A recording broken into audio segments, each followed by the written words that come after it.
Hey everybody, Ichabod Crane here. I'm going to make a quick video just showing the kind of video game and comic book pickups I've got over the last month or so. So, started right off. This Predator thing, I never saw it before, but I went to a comic shop downtown in Pike's Place Market, and once I saw this, I mean, look at that. Predator OG, and comes with the first issue of the comic book, I guess. But I'm not going to open it. At least not right now. It just was too cool, I had to get it. Every time I go to that comic shop downtown, I see these action figures, and I always kind of want to get one, but well, for the first time I pulled the trigger. Alright, around that time, the next thing I got was Until Dawn.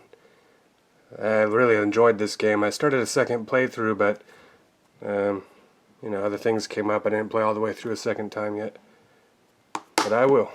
That's a great game. Now, this I'm really excited about. Mortal Kombat Deception, which is my favorite Mortal Kombat from the PS2 Xbox era. This is Collector's Edition. Unopened, still sealed. Found it on eBay. And it says it comes with, let's see, Arcade Perfect, playable version of MK1, 25 character video bios, whatever that means, in-depth history of the Mortal Kombat franchise. Now I'd like to see what that is, but I'm thinking it might be something I've already seen on YouTube. What else does it say? Plus, serialized collector's edition metal trading card. Yeah, I don't know if I'll ever open it. Like, I don't know the point of not opening cool things like the Predator and this, but then part of me just something tells me I should not open it. So, I'm just indecisive, and that leads me to not open it. So, I have another copy anyways if I want to play it. Alright, these other three N64 games. Mortal Kombat, Mortal Kombat, Mortal Kombat. So I bought the games, well I've had the games for a long time, the N64 games. But for the first time I bought, well I saw that somebody makes these cases. They're, you know, plastic N64 cases. They're about $6 each, I think, on eBay, and they come with the picture. What do you call it? The cover. And just thought that'd be cool. You know, make it look better on the shelf. And all right, the next thing. I don't know if I knew about this, but apparently Grand Theft Auto San Andreas had a 360 port. And I've also heard that this game will be backwards compatible on Xbox One in November when that starts. So I went ahead and picked that up. And moving on, you might have seen my video on this. I had never played this before, Mortal Kombat Special Forces for PS1. And I can see why it's considered the worst Mortal Kombat game. It's not even really a Mortal Kombat game. It's just a game with the name Mortal Kombat on it. You can see my video on the video on my channel if you want to see what it looks like. But I'm still glad to have it because I'd like to collect all of these Mortal Kombat games. Now I rebought Mortal Kombat Sub-Zero. See, I already had it on N64. And I rebought it for PS1 because I found out it had like full live action cutscenes with live actors and everything. Excuse me. So when I saw that, I just stopped playing immediately on N64 because I'm working on making a video of this game, of a playthrough of some sort. I recorded a bunch of footage, but this game is hard. It's like, what's that game? It's like Super Meat Boy, with you just dying non-stop, but the only difference is you don't have unlimited lives unless you use a cheat code. So I'm using the cheat code. But even still, it's still extremely hard game. the N64 version I was started off playing, and the D-pad for the N64, the amount of angle jumping you have to do in the game, make my thumb started hurting. So the PS1 version is a little better at that. I mean, the controller anyways, the D-pad. I'm working on playing through it, but I don't know how long it's going to take me. Now, I don't know if you guys ever played Kingdom Under Fire on the original Xbox, but I don't think I ever played Heroes. I played Crusades or Crusaders back in the day, and I really liked it. I have a fondness for the original Xbox. That's what I played when I was in the Army in the early 2000s, early to mid 2000s. And you know, back then I was busy being in the Army and doing whatever else, so I missed out on a lot of games. I played some, but I didn't play all. Anyways, I picked this up and I played a little bit of it, and it's pretty cool. I'm going to keep playing it. It's kind of too ugly. I don't know if I'll make a video of it. I've recorded some, but it's kind of ugly looking. We'll see. Now, I got these next two games I'm pretty excited about, and I'll just show you. Knights of the Old Republic, Knights of the Old Republic 2. So the other day, my friend was talking about he bought a Moga controller for his phone in order to play Knights of the Old Republic on his phone. It's on Google Play.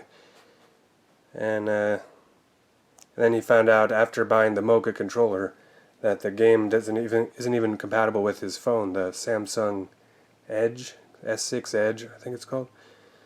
So I went ahead and bought it on my phone. I have the LG G4, and you know, and it was cool to be able to play it on my phone, but there's something about playing these games on the actual original Xbox with that controller. I love the S controller. I think it's my favorite controller for a console ever. So anyways, I was at the retro game store over here south of Seattle called Game Lobster, just looking around, and when I saw these, well, first of all, I was like, I should get this because I don't own it for some reason, even though I played it back in the day. Same with this one. And this one, it was harder to find for some reason, and it cost more. I mean, you could see $20 for part 1, $24, $25 for part 2. Now, I kind of remember liking part 2 better back in the day when I played it, but nowadays when you hear people talk, they kind of act like part 2 was lame. Or at least not as good anyway. And you know, my memory's not that great about it. I just remember liking it. So anyways, I'm going to play through part 2 first. Well, just because I'm more excited to play part 2. I don't know.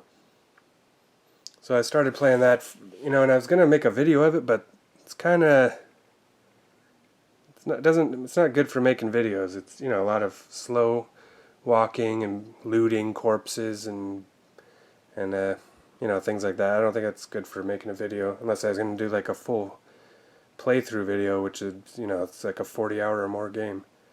So I don't know. Anyways, I'm glad to have that. And finally, I'm going to go through some of the comics I picked up. So, I've been waiting for these to come out in trades. Okay, I'm back. I had a slight interruption there. Anyways, comic books. I've been waiting for these Fire and Stone comics to come out in trade form.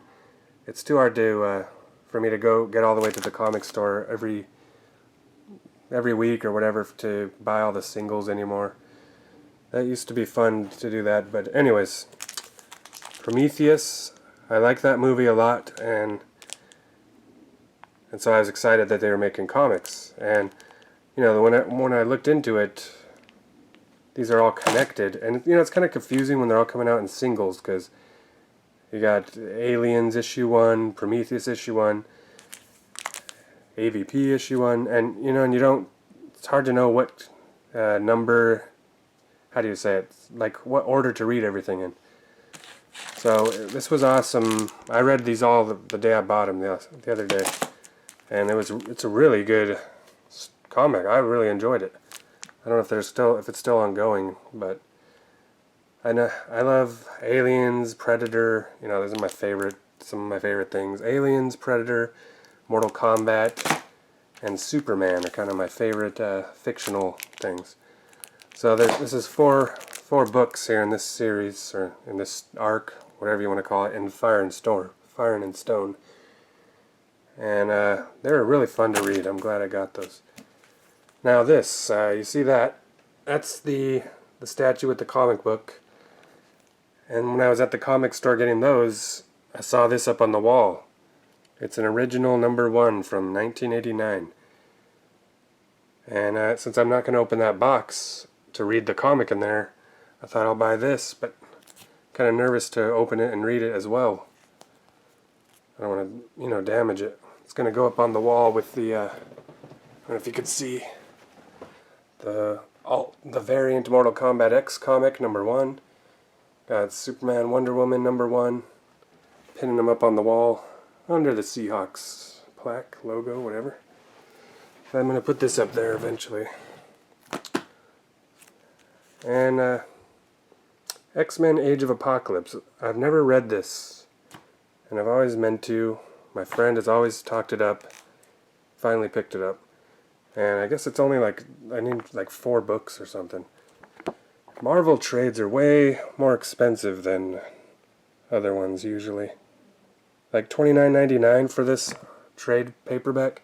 That's usually how much a DC hardcover is. But anyways. And then this was in the bargain bin. It's a hardcover. I like to buy hardcovers when I can. I don't know anything about this storyline. But it's, I believe it's written by, Grant Morrison and Lee. Wondering if that's Jim Lee. Doesn't look like his art style. But Grant Morrison's awesome. So, I picked this up. That's about it for this edition of Loot. Got a pretty good amount of loot here for the last few weeks. Make another video, maybe in a month, if I've picked up some stuff. Got some Destiny and Forza to check out tonight. They should be out by now. It's after 9. Anyways, I'll talk to y'all later. See ya.